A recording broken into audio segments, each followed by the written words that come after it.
Hope everything's going great.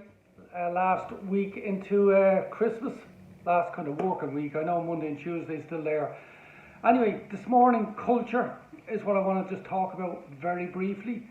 And again, this is just like a very quick blast. There's nothing major and there's no depth in it whatsoever. It's just a quick bullet, just maybe just open up a little bit of spark or awareness and see if it helps. Hopefully it will.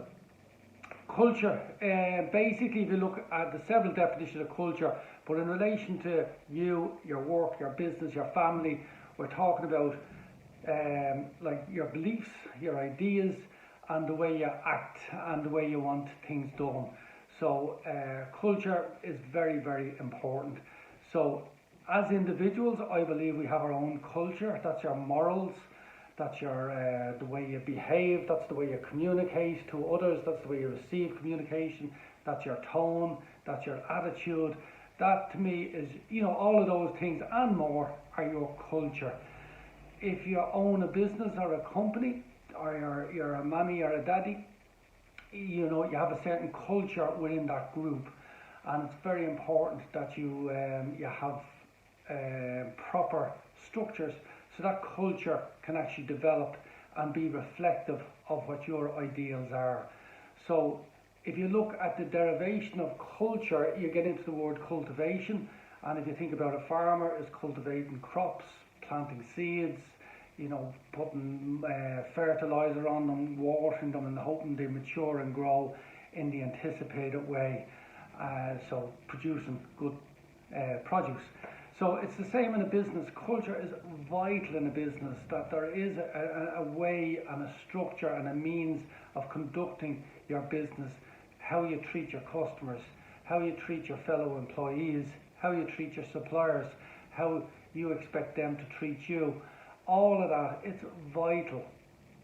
Now, I find when my culture is in, and what I mean by that, I think it's a constant evolving thing, is that we're adapting our culture to suit how we evolve.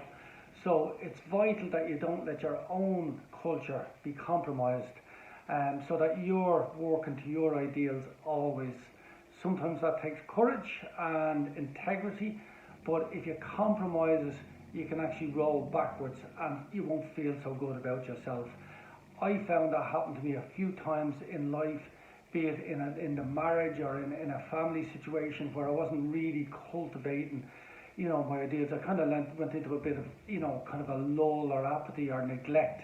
And same in business. There was times where I neglected my business. I was off, catching butterflies elsewhere, or I allowed people to walk all over me.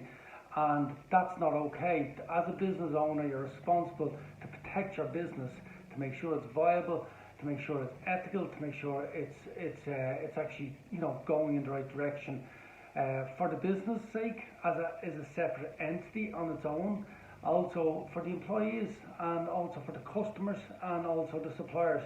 So it's vital that your culture is very much part of your business, and you realise that. So if you feel a little bit compromised here or there, or you feel that you haven't been working in your culture, put it there and put it out there, and because it all comes from the leader. That's where the culture comes from, the standards, the code of ethics and so on. It all comes from the leaders. It's the same in the family. Mommy and daddy, they create the culture, and it's up to the children to roll in with that, or if there's a situation or a problem, it might need to be looked at or adjusted and so on. So get your culture right. It's vital, because when you have a great culture, oh my God, everything is possible. You can really grow and expand, and everybody's on the same hymn sheet, supporting one another. And it's lovely, not just for the individuals involved, it's lovely to be on the receiving end of that as a customer. So it just generates great goodwill, great public relations, and it's honest, and it's integral, and it's a lovely way to work. And if you take that up to a higher level, look at a country, say Ireland, as a culture. Where are we going? What sort of message do we want to be put out to the world? How do we perceive ourselves? How do we treat others? And so on. So culture is huge, it's vital, and it's to do starting with an individual, but it spreads into the group, and leadership is vital within that. Okie dokie, have a great day, see you soon.